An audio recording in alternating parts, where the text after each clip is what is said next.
Welcome to the Intercut podcast, the weekly show going over the TV, movies, and entertainment that people can't cut away from.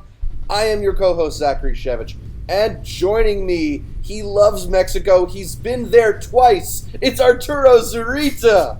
Nah, I was raised there, practically. I did the math not too long ago. I went every summer. I went every winter. I was practically raised there. What movie is that from? That is an Adam Driverism in The Dead Don't Die, which I think we'll get into in a little bit later. Oh, that's right. That was one of my favorite lines. He has a great affinity for the Mexican people. He practically went, I ate breakfast for lunch, dinner, fourth meal. Yeah, he was hungry in that movie. He had too much fun in that movie, but we're going to be discussing that as well as what else? We've got a whole bunch coming up. We're going to get a little, I think it's some Big Little Lies, talk about deadpan comedies, talk about reboots, get into the usual stuff with yay or nay news and what we've been watching here on the Intercut podcast. We're also joined by producer Fernando. Say what up, Fernando. What's up, everybody? How's everyone doing?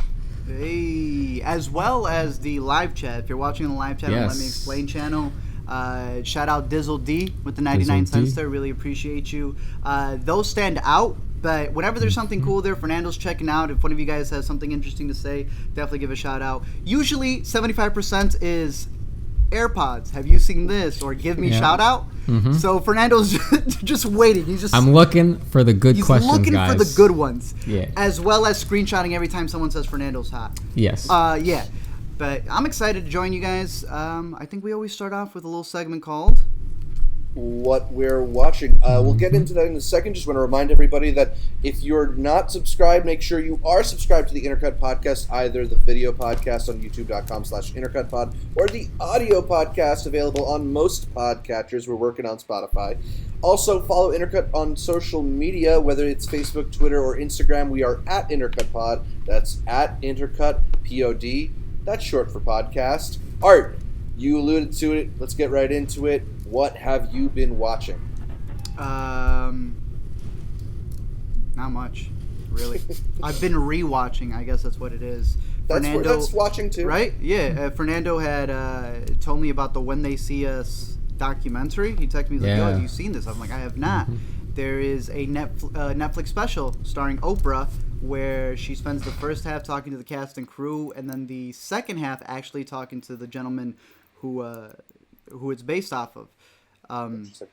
Sheesh. Wow. It was insane. Yeah.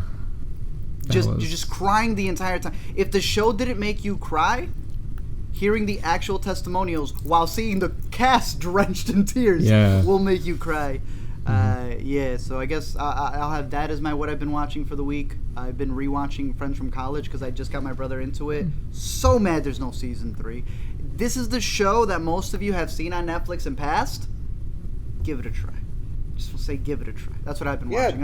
That one's got a really great cast. Michael Keegan, who else? Colby Smulders, Billy Eichner, a whole bunch of recognizable people on the show. It's fantastic. Fernando, they gave you a shout out. Dizzle D says, "Happy birthday, dollar." So what have you been watching? Thank you. Let's see. Well, I watched that When They See Us special. Crushed me. Makes me want to see the show again, actually, weirdly enough. Like, it's like, what else? Big Little Lies, the two episodes that have come out for season 2, I've seen, and I've loved both of them. And then that's something that you and I have been getting into a bit on the website, as I mentioned on our live stream. That's the atzshow.com, where Fernando and I are posting our weekly text chats about it. It's been a lot of fun so far, I think, the second season of Big Little Lies. Something that you and I have been talking about is, whereas the first season had a lot of build-up and a lot of getting to know the characters, getting to know the tensions between them, this season has really dove straight into the drama and straight into the conflict between characters. They are hinting at things and then bringing them up the very next episode. You mentioned in your article that this was a great week for Adam Scott, week for Laura Dern. I want to get. I will not be rich on a mug or something. I know, right? That was such a great line. But also shout out to 2 people that just donated $5 each. Hey. Best clips have we seen Euphoria, which also premiered this week. That one has got one episode out. We just found out this morning. Chase let us know because he's a huge fan of Sam Assassination Nation. Assassination Nation. I think it's okay. it's a good movie. Mm-hmm. But he's running the show. Yeah. And I know it's the one with Zendaya. Mm-hmm. Or is it Zendaya? I This get is- called out all the time. I say because I put extra Zendaya. emphasis. Okay. Yeah, the this is her first actress- real grown-up acting role. Even though Yeah. she's still playing a high schooler, it's a very mature show. She will- Deals with drugs, deals with OCD, deals with a whole bunch of stuff. I'm catching up with it after it's done. Like, I'm going to do the whole binge watch like I'm doing for Chernobyl right now. So, I haven't seen it yet. But shout out you, Best Clips. And yes, I do have a face. It surprises a lot of people. Some people are like, we do this every week where some people's like, oh, you have a face. I was like, yeah, because it's a cartoon. No, you really have a face. Like, some people take it to an extreme where they're like, I really thought you were a cartoon. It's 2019. Shout out Rene Contreras. Says, enjoy the channel. Have you watched Donnie Darko or the show Fargo? I think all of us have seen Donnie Darko, right? Of course, yeah. It's a high school classic. I still really enjoy it. That's one, like, when I start doing the classic LMEs, Yeah. it's definitely going to be there. I don't think there's an answer to it, but I definitely want to cover that one. And I have seen the first season to the show Fargo, and I thought it was incredible. I don't know why I haven't finished it, considering they has one of my top 5 crushes of all time. Can you guess? She was in Sky what's her High. name? She was I in thought we were gonna go with Mary Elizabeth, but Yeah, that's what I was Mary thinking. Elizabeth Winstead. Oh, okay. oh yeah, she's. I should have she's pretty, said isn't she? said Colin Hanks. I should have said Colin Hanks. No, Mary Elizabeth Winstead. Yeah, and she's in Yeah, one of the she's great. upcoming seasons, so I need to get on that quick. Have you guys caught the show at all? I haven't caught the show at all. The movie's one of my favorites, though, so I have no good reason to have not caught the show. Yeah, I think the one season that intrigues me the most is the Ewan McGregor one, which I think is the most recent one, just because I love him a lot as an actor, and he plays like twins, so that's always cool. Really? Yeah. I'm super impressed how FX has been doing their things like the anthology series. Mm-hmm. Like they're American masters Crime at that right Story. there. Yeah. But yeah, sorry, jumping back into what Fernando was watching. Best Clips gave another I Like Turtles. I like turtles. It's a classic right there. It's a streaming. Anything else you've been watching? No, nothing in theaters, man. The last couple of movies that have come out haven't really interested me, I would say. Men in like Black, Dark nothing Phoenix, for you Men to in see there. Black, Shaft, haven't heard nothing. variant. We'll get into that later on in this yeah. podcast right here. But Zach, what about you, man? For me, what I've been watching is a film that we're gonna talk about more off of this live stream. It's The Dead Don't Die. This is the latest from Jim Jarmusch. It's a very low key comedy, a zombie movie starring Bill Murray, Adam Driver. There's a whole bunch of other famous people who have not quite as lead roles in it. I think Tilda Swinton is hilarious as a sword-wielding Scottish mortician in the film. Zelda Winston or something like that. It's a play off her own name. Yeah. Yeah. There's a lot of there's some really hilarious meta stuff that made me think of you, honestly, Art. Like, there's a joke that I knew you were particularly tickled by, I'm sure. But I think it's just a low-key, entertaining comedy, you know? It's good. It doesn't have very high stakes. It doesn't need to have very high stakes, but it made me laugh out loud. It's unique in the zombie film oeuvre in that I don't think anybody runs at any point during this movie. If that helps give you a sense of the pace of the film and how they approach the zombie crisis. So I think that's that kind of like low-key energy mashed with zombie comedy and some meta-narrative stuff going on made The Dead Don't Die really fun. I know you want to do a Let Us Explain, so we'll take this off of the live stream later and get more into details, maybe even to get into some spoilers, but we're not going to do that now. We're going to move on from the what we're watching, but let us know what you've been watching in the comments down below, either on YouTube or by shooting us an email. The address for that is intercutpod@gmail.com. We are going to move on to the Yay or Nay, where we break down the latest happenings in entertainment, starting with Quibi is a new streaming service that's apparently launching on mobile devices in 2020. It'll only be available on mobile devices. Okay. And they're working with Steven Spielberg on a new horror series that will only be available to watch after dark. The device is going to connect to your smartphone's global positioning system to see where you are and calculate based on the sunset when it's dark outside and then make this show available to watch. Art, yay or nay, are you intrigued by the only watch it at night Spielberg show? No. Because someone's just going to get like a VPN or something and like locate themselves elsewhere or just change your clock. I don't get it. I don't see the purpose of it. But it is kind of funny because this was the thing after Spielberg had his whole Netflix spiel where it then turned out he was doing streaming stuff and people confused kind of what he was saying. I don't think he was wrong for saying what he said because I still got kind of what he was trying to say. Right. And differentiating between a movie and then what was considered streaming. But totally. Boy, did this go the complete opposite field and come out with the dumbest concept. I still have to see the concept. It just doesn't make any sense at the point with streaming and it being on your phone and then giving the biggest inconvenience of all with it having to be at night. If there's a factor with it being at night that has something to do with it, then okay. I mean, as far as I know, it's to like accentuate the horror of it and to like play into, you know, it's easier to see things when it's darker if you shoot it a certain way. But to me, it just seems like a weird marketing gimmick that doesn't necessarily make sense for a practical person. I mean, there's a lot of people I know who only want to watch scary movies with the lights on. You know what I mean? Yeah. Like, it's just not how everybody absorbs this stuff. I get it. I get that he's trying to create some type of experience. But if I want to watch a scary movie in the dark, I will create that environment myself. I don't need you to keep it locked between noon and 5 or something. It does the complete opposite of the convenience of what streaming is supposed to be. And he's adding something that's going to... It sounds right now like it's an obstacle. If there's something cool about it, if there's some like Pokemon Go aspect... where you're supposed to walk around in your city while you watch it, sure. It's only available in graveyards. Mosaic was the one that, what's his name did? Soderbergh. Yeah, that was supposed to be like you pick your own adventure, right? And obviously Netflix took off and they're doing their own things with that, with it being more accessible. But I don't know, it's interesting because I did read up on this app before the Spielberg announcements, per se.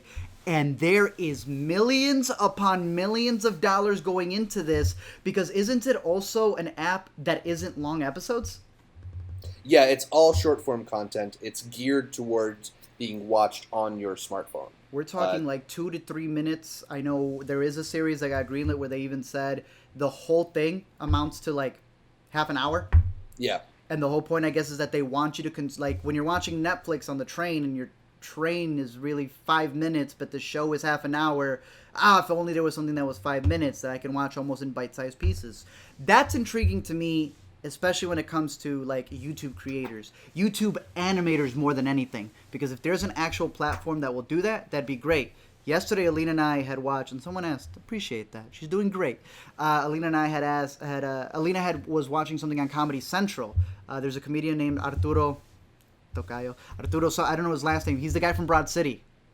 If you guys know him. He has his own show on Comedy Central. It's on the app, and they're like just 3-minute segments. It's just a sketch. It's really just a YouTube series, but with the production of a Comedy Central little sketch show. But it's not a show. It's just these little segments, and it's annoying because in order for you to watch it on the app, even if you have a subscription, the sketches are 3 minutes. The ads are 2.5. Right. Maybe if it was on Quibi, it'd be a lot better. So, interesting. Yeah. I mean, Quibi is definitely a curious entry into the whole streaming market.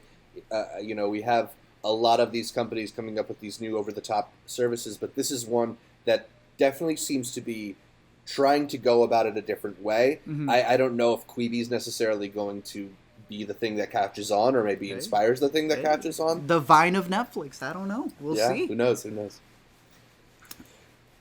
Toy Story 4 is set to be the first Pixar film since the original Toy Story in 1995 without a short film playing at the beginning. Art, yay or nay? Is this a big deal? No, but I don't want to say why. Okay, let's not spoil that ATZ video, I guess. Well, no, I don't want to spoil the movie because I keep saying my theories for what Toy Story 4 is going to be, and everyone's like, why would you say that? I was like, I'm sorry if I'm right, but I think Toy Story 4 is saying a couple goodbyes. What better way to say a goodbye than to also not have that? Just like Endgame not having a after credit scene. To me, it's different than the Endgame after credits scene. Like, that's one of my favorite traditions in wide release. Oh, I agree with you. I do agree with you. The short film. Like, I remember when, what was it? Wes Anderson had, I think it was Darjeeling Limited out in theaters, and he had a movie that played beforehand called Hotel Chevalier. And I thought this was going to be like the catching on of the short film preceding the feature film thing. I think, there's a lot of film festivals where they do stuff like this, and it's a nice way to sort of whet your appetite. It's something that I like in terms of the way that movies are presented, and I'm hoping to see more of it rather than less of it. And I am hoping that this means that this is just like a one-off, and the next Pixar movie will get a short film along with it too. I agree with you. When we all went to Sundance, Fernando, did you end up catching the second greatest movie of the year, The Amazing Jonathan documentary? Yes, which is not untitled anymore. I know, it's not. The trailer came out to that. Make sure you watch that. It's fantastic. That came out. When we saw that, it had a short film up in the front. Yeah, Albatross Soup. So I thought that was pretty good. Moving on to the next one. Hunger Games is getting a prequel movie. It's officially in the works at Lionsgate. Art, yay or nay? Will this prequel series live up to the original series? No. No? You're flat out on it? No. Is there much to live up to, though? Hey, what was that last prequel series that did pretty well? Was it The Hobbit? No. No. Was it the Star Wars one? No. But I'm just saying, in terms of do you guys like the Hunger Games movies? I like the first one. I'm not trying to say live up as a means of quality. I'm trying to say more live up as a means of cultural captivating. No. Yeah, and that way, absolutely not. I don't think so. I think they fizzled out. They didn't fizzle out. And I do like Catching Fire. I like how Catching Fire. I think Catching Fire is the best one. Because it's the Infinity War, the Empire Strikes Back of the series, in a sense, for what it is.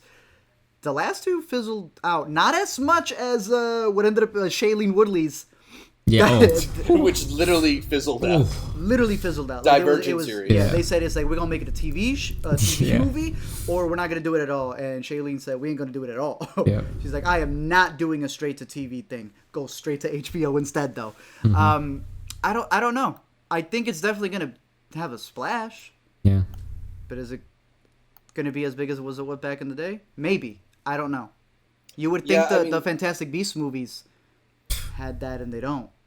Yeah, it also strikes me as Hunger Games had a moment. Like, I think even the books were kind of having more of a moment. Yeah. And that moment hasn't necessarily stood up, whereas Harry Potter is still extremely relevant. Like, maybe Fantastic Beasts isn't quite the phenomenon that Harry Potter is, but Harry Potter remains in the culture of consciousness. Yeah.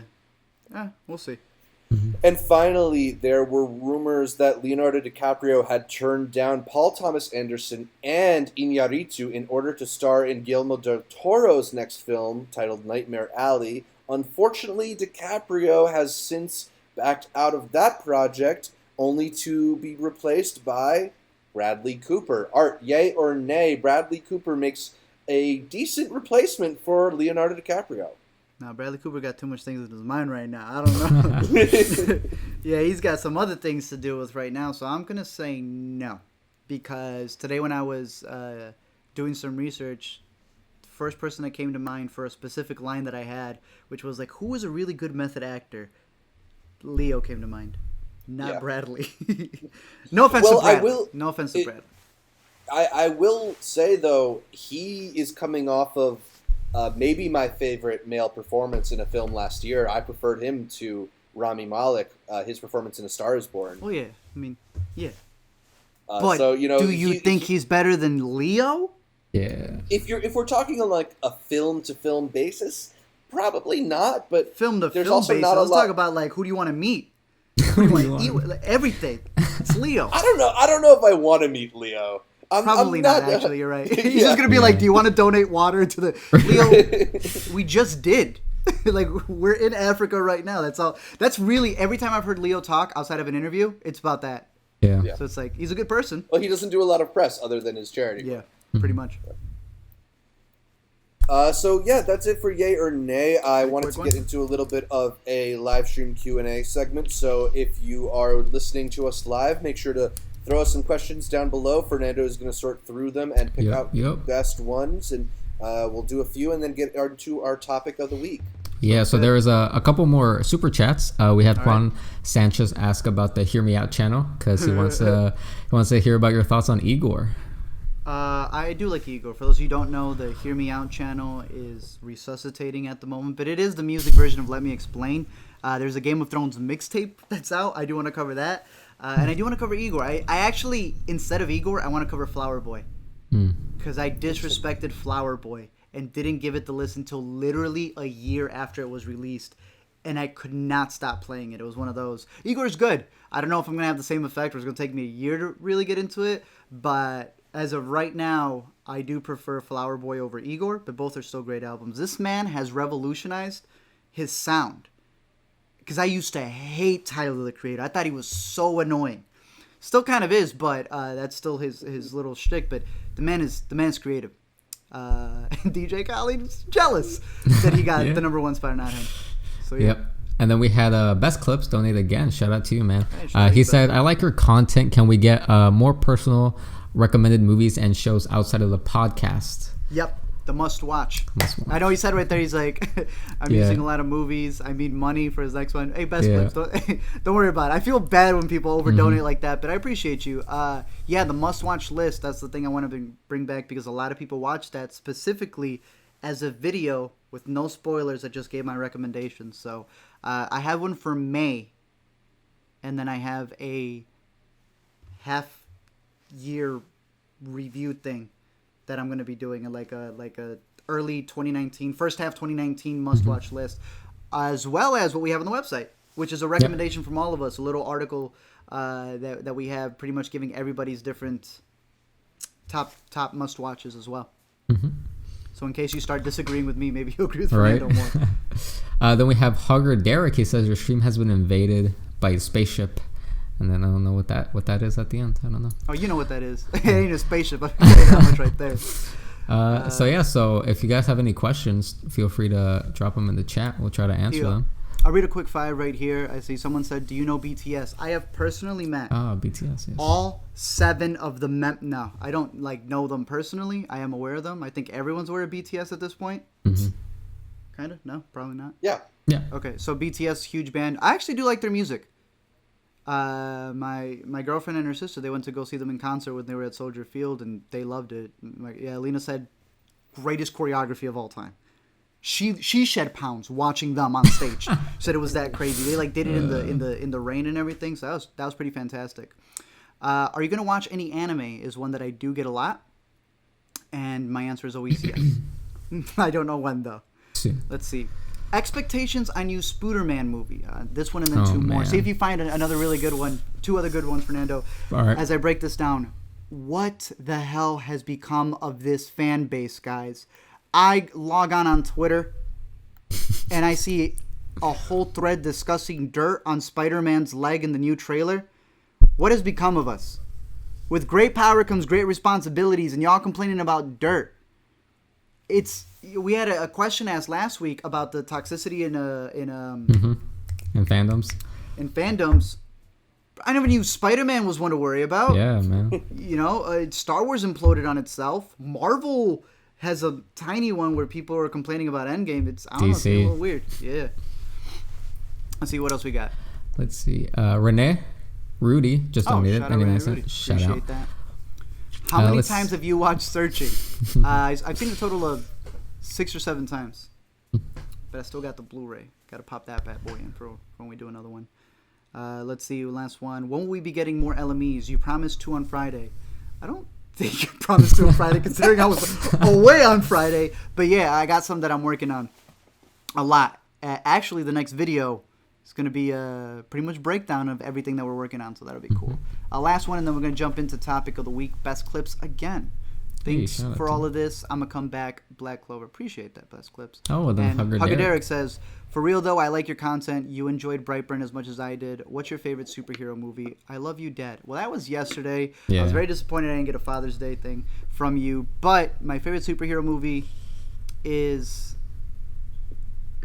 I wanted a really pretentious, but I was about to say Birdman. Birdman? Spider-Man 2 is still up there.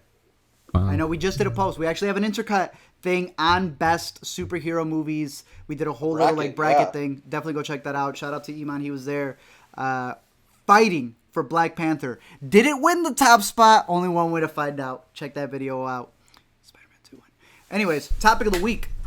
Yeah, it's time to get into our topic of the week. And this week's topic, with Men in Black International, Shaft, and Child's Play reboots all hitting theaters, the movies are flush with attempts to reboot familiar IP. However, not all of them are landing as successfully as imagined, with the relative failures of Men in Black and Shaft this weekend financially. Art, do you feel like a reboot that alludes to the films that preceded it is better than a straight-up franchise remake that starts fresh, pretending that the previous films didn't exist at all? I don't know. It's a tough question to answer. It is, because it can't be definitive. I mean, look at Skyfall. It technically is a remake more than it is a reboot, because you have a completely different guy. They're retreading more Casino Royale. Oh yeah, Casino Royale. But then that leads to Skyfall and So it's a weird thing, because we were saying this before the podcast. We were always so used to sequels. And I was like, sequels. And then the remakes came in, because at that point we had extra time in between the classics. Then when the remakes came in, it was like, the remakes. And then this new thing started happening with what was half a sequel, but it was kind of a remake. And then we came up with the word reboot. And now, like you said, we have these movies that are coming out. We were talking about Chucky, that wants to keep pieces of the old, but then try to like spin it for a new generation. Shaft, having the original Shafts come in, right? But then also like having we've a younger seen a lot Shaft, of we've seen with Spider-Man the opposite, in that every time they do a new Spider-Man, they kind of pretend all the other Spider-Mans didn't exist before. But now we're in this age where they want you to remember. They want you to know that. Talk about it. Yeah. They know the old one. Seen him. Whether that's like Johnny Depp showing up in the 21 Jump Street remake, or it's all sorts of stuff like that. And I think in certain cases it's really fun when there still is like an affinity for the original. But that's not always the case. At some point we're going to get a reboot of Fantastic Four, and I don't think anybody really wants to see the previous iterations of Fantastic Four show up again. I think the problem there is that the Fantastic Four, can you name all four? I can name the actors who played them. Exactly. I think unless you're a comic book fan, most people don't know them that well. And they're not like what Guardians of the Galaxy were. Yeah, but, no one's really stuck that story, as opposed to Spider-Man they have. So now, like you said, with the new Spider-Man, people are getting mad because it's like, does Uncle Ben not exist? It's like they're assuming you've already seen Spider-Man and Amazing Spider-Man that did that story. The Godzilla movie is assuming you've already seen the other Godzilla movies. So now we have these also weird ones where it's not like Shaft or Men in Black that are telling you, yes, Will Smith, here is a portrait of Will Smith. Yeah. Here is literally Shaft and Shaft Sr. These other movies want you to have seen the other ones. Batman v Superman I would include as well. They use the comic book storylines to allude to the fact, here's a Robin suit. A regular person goes, did he die? What happened? Y'all did not show me that movie. Did you guys not read the comic books? No, you guys have 2 movies out. I want y'all to do the work. Show me. So it's a weird thing where this is where the fandoms come into play. And that's why I think people are sticking more to reboots, because it's a having the cake and eating it too. Mm-hmm. It's, you don't want to completely reboot the series and get rid of the things people already loved, but how can we use them, even if it's like, so you saw the trailers for Shaft? Yeah. Yeah. So OG Shaft doesn't come in until 10 minutes at the end of the movie. I don't know why he was that prominent in the trailer. So that's what I'm talking about when it comes to trying to use the name of something and almost like false marketing it. But then again, that also comes down to the project and how it gets delivered. So I don't know. There's points where a remake is a good thing. The Departed, that won the Oscar. I'm a fan of it. People want to get rid of the rat at the end, but it's still a great remake, even if it's not as great as the original. There are sequels. Godfather 2, better than Godfather 1. That's a fact. I can't think of reboots off of the top of my head other than Jumanji that made a splash recently. I'm sure that there's a bunch, and I know that we'll get a bunch in the comments below. But there are some that come out that the reboot kind of helps it, and I would almost consider prequels, in a sense, a reboot, because a lot of prequels end up actually redoing things that were in the originals in order to set something else up that's new. Right, and if we want to like throw something like Solo into that whole idea of a prequel, it's relying on your knowledge of the future films, even if it's not like Harrison Ford is going to suddenly show up. You still carry your knowledge of Star Wars into Solo, and that's what they're hoping for.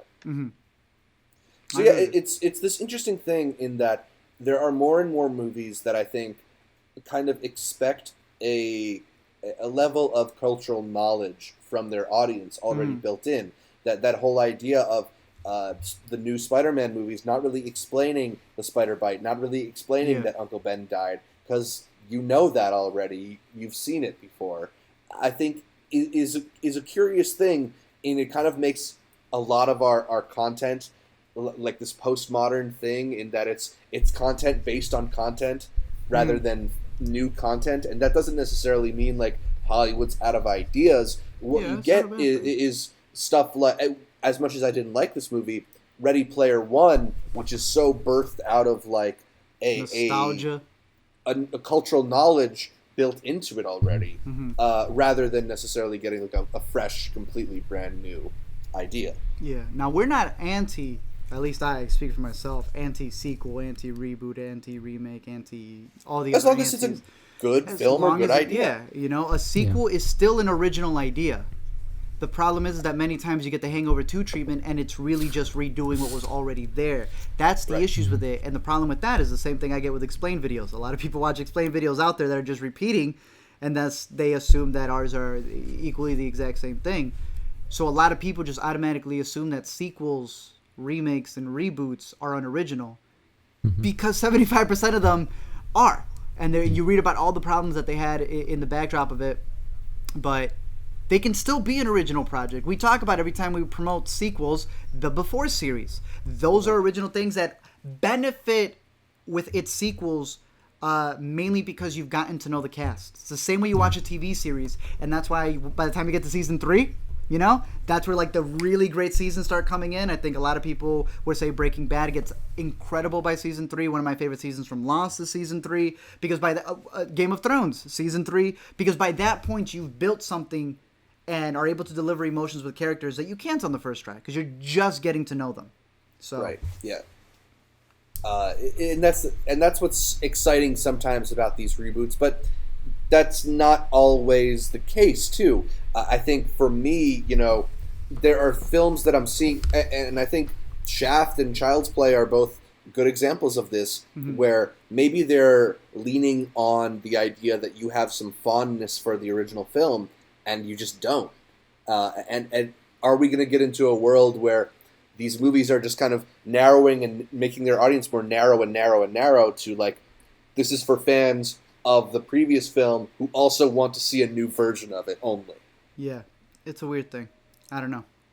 I'm excited. And that might be why some of these movies have been struggling at the box office. It could be. At the same time, I think that's where you get into this new era of streaming. Take, for example, Cobra Kai, a YouTube original series that takes... It's a spin-off of what the Karate Kid movies were. And that's doing great. But at the same time, it doesn't have to really compete box office-wise, because that's not there. When you watch Men in Black and all these other movies come out, they have to be compared to other movies. Men in Black's box office gets compared to 1, 2, and 3s.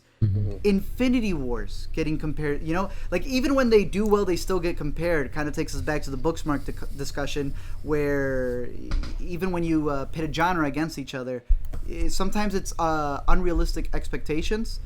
Because when you're by the time you're at a Men in Black 4, that's how I started the recording for the Men in Black video. Men in Black 4 and Shaft 5 feel like Men in Black 4 and Shaft 5. Right. And people go in there wanting it to be like the new Guardians of the Galaxy, a completely new... No, it feels like it's within that world.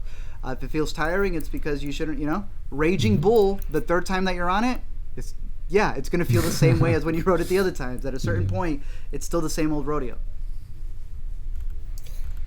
Yeah, Fernando, do you have any thoughts on the I just lost the word. Preponderance isn't the right word. Well, I don't even know what that word means. Plethora. So. Plethora of reboots out there. Yeah, it's interesting. Looking at the chat, because after Art said the chat would give us some more suggestions, they mentioned Jumanji, which the Jumanji reboot was actually one that I did enjoy, and they're making a sequel to the Jumanji reboot. So I feel like if the reboot is successful enough, it could spin off into something better than the original. Even though I'm a fan of the original Jumanji, I know it doesn't hold up for most people. But yeah, that new Jumanji did really well at the box office and earned that sequel, I think. So I think it is a very case by case basis.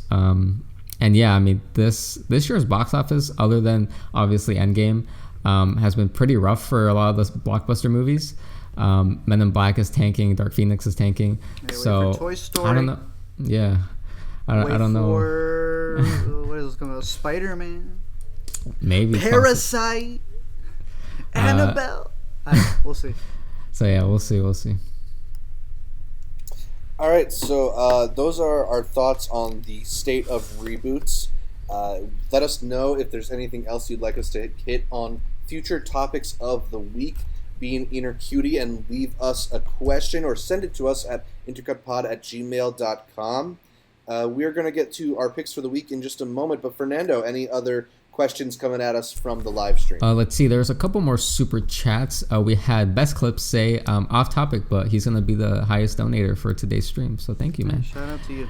And then Hunger Derek said, Fantastic Four made me want to put a fantastic fork in an outlet, which... which is what Fernando did when we went to Sundance. Exactly. Wake up in the morning and I see him taking out a toaster strudel with a fork. I was like, what are you doing? You cannot take out... You know what? Please don't stick utensils in the toaster. Fernando, do what you got to do. I know. I haven't done it once since. I almost... We're changing lives. I know. Wow, that's incredible. Fernando's the person who wants his allowance for doing his own bed. Thank you. Not the rest of the chores. Let's see. What do you guys know what Maximum Ride is? I don't know. A movie. A movie? I haven't seen it. Not familiar with it, so let's see. Hey, what's your house in Harry Potter? Do you guys know? I don't know, but I'm pretty sure I'd be Slytherin. Yeah? Without a doubt. Easily. I'm pretty sure I'm Gryffindor, I think. You a Hufflepuff, boy. You a Hufflepuff. 1000%. Zach, do you know yours? I don't understand the question, and I choose not to respond. Okay. Have you never seen Harry Potter? I've seen Harry Potter. Unbelievable. How have you never seen Harry Potter? That's crazy. Can you imagine not seeing Harry Potter until you were in your 20s? That would be insane. Yeah, that would have been ridiculous. That. Nobody does that at all. Let's see. People asking about Annabelle, which hasn't come out, so can't really... Hey, a few mixed reviews says, I'm Hufflepuff, I'm a Hufflepuff, you dingus. Yeah, he would be, 100%. Obed Reyes asked for opinions on the new Black Mirror, and I know you guys were discussing this a little bit before we started recording. Also, he did spot the Omerta back there. Yeah, because it's better. Drake came out with 2 singles when Toronto won.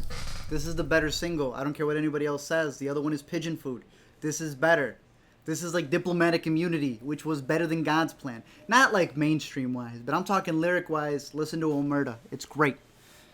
What else did you say? Oh, opinions on New Black Mirror. We were talking about that. Because you sent me an invite for Striking Vipers. I was like, Fernando, I don't know about that.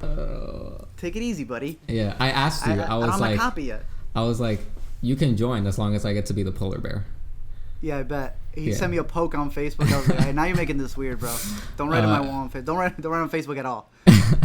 Yeah, bro, that episode was wild. I saw this thing on Twitter where it was like, Black Mirror used to be about how technology was gonna like take over us, but now it's it's about how technology is making everything sexy. It was a weird thing. My favorite one was Smithereens. I think the first one was trash, complete and utter trash, and I can't avoid it because now her singles are on Apple Music. Yeah. Yeah. I'm just trying to listen to the new music, and I got Miley Cyrus blasting on my ear, playing the character. Not a fan. Mm-hmm. Not a fan of it. Overall, this batch of Black Mirror episodes was a little bit more poorly reviewed than previous iterations. Did you guys find that this was maybe its weakest season so far? Besides it having minimal episodes, yeah. However, did you guys catch the YouTube ones? No. There was 3 YouTube ones done with Latino creators, Lele Pons, Rudy Mas. I don't know his last name. Masuko, I think. Yeah, and 2 other guys. One guy's actually named Arturo. I didn't know I had another Arturo out there. Or no. Sorry, it's something Zurita. He has my last name, not my first name. Shit. But they pretty much collaborated with Black Mirror, and it was originally going to be called Little Black Mirror, and it was like direct to YouTube minisodes of Black Mirror. They ended up changing the title, but it still says it in their descriptions, and they did a playlist of it. Some are kind of interesting. I'm a bigger fan of the idea of that collaboration with YouTubers to spread the word of Black Mirror. It sounded like it didn't go fully like they wanted it to, but I like seeing the beginnings of something like this. Right. Because they all posted it to their own channels. Oh, Do you get what I'm saying? Okay. It wasn't like a brand new channel. They all posted it to their main channels that have like 5 million, 6 million, I don't even know how many subscribers. So that was more intriguing to me than any of the plots of the episodes. Yeah. So, yeah. We have a couple more super chats. We have one from Mason Maddox Gaming. He says, "Hi, LME, I'm a big fan." He's also a Hufflepuff. I don't know why I'm struggling with that word. And then Best Clips says, "Anime Black Clover Attack on Titan one please." What? Oh, I think these are all recommendations. Because I did see a bunch of other people saying Attack on Titans, Black Clover or Black Clover. I don't know if they're separate ones. Attack on Titan is one that I do have on a list. Yeah. One Piece. No, I'm never gonna finish One Piece. No. Dragon Ball Z is the only really long one that I would watch. Really? Yeah. I think like never ends, dude. It's never gonna end. Doesn't matter. That's the one. I'm not doing Bleach. I'll do Dragon Ball Z. And then Best Clips again says, "Do you have a set editor or does it change?" And he was actually in the chat. Hey, the donations that you're giving in, I might just be able to hire another one right now. For the most part, my girlfriend Alina edits all of the videos. Recently, we've been able to get help from my buddy Chase, who's also going to help me with the A to Z show videos. But yeah, as of recently, I've been able to get more help with it just because it allows me to be able to record more.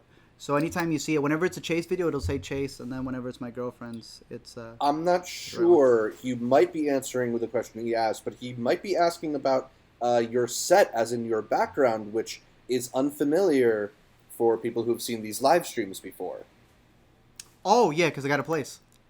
Yeah, so this is a new set, we're in a new place. The address, I'm not telling you the address, but yeah, we really like it. As you can see, I finally have air conditioning. So in the summer, I won't be wearing sweaters inside because I'm right underneath the vent. But yeah, it's looking a little different. Similar things that have been there in the shots before. If you've caught any of the live streams or the Intercut podcast, but yeah, that is there. And then Best Clips donated again, and he said he didn't like the season of Black Mirror because it featured tech but wasn't based around tech. It could have been better, but yeah, I agree. Space. Yeah, I can see that as well. Yeah. That's interesting. All right, Zach, let's wrap this up. Yeah. Or do you have another one? Because we always like doing the ones afterwards too. So. Well, no, I was just gonna keep on going on your anime thing and said Javier said, "Have you considered One Punch Man?" Which I hear is actually pretty good. I've heard it's pretty good. Yeah, I mean that's the thing with anime, right? I feel like getting into anime is kind of like, you know what? I think I'm gonna start watching documentaries. It's just that there's so many, and then you come back and you're known as a documentary guy. Yeah. Yeah. You watch enough animes, they're just like, oh, you're the anime guy. Mm-hmm. Yeah. All right, so we are going to wrap this up with our picks for the week. Art, do you have a recommendation for the people out there?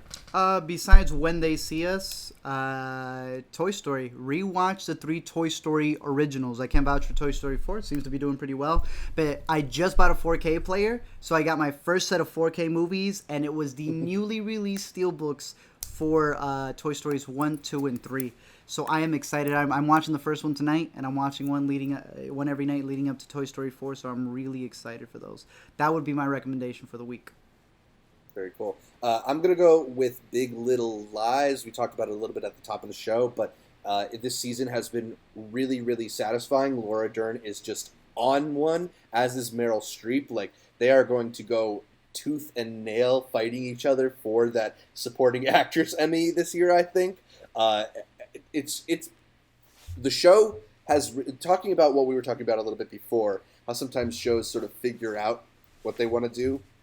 I feel like Big Little Lies is really just like honing in exactly the parody of moms and suburbia that it wanted to be at the very beginning. It's just juicy. There's so many great lines, so many great comebacks from different people, particularly Meryl Streep's attacks on Reese Witherspoon.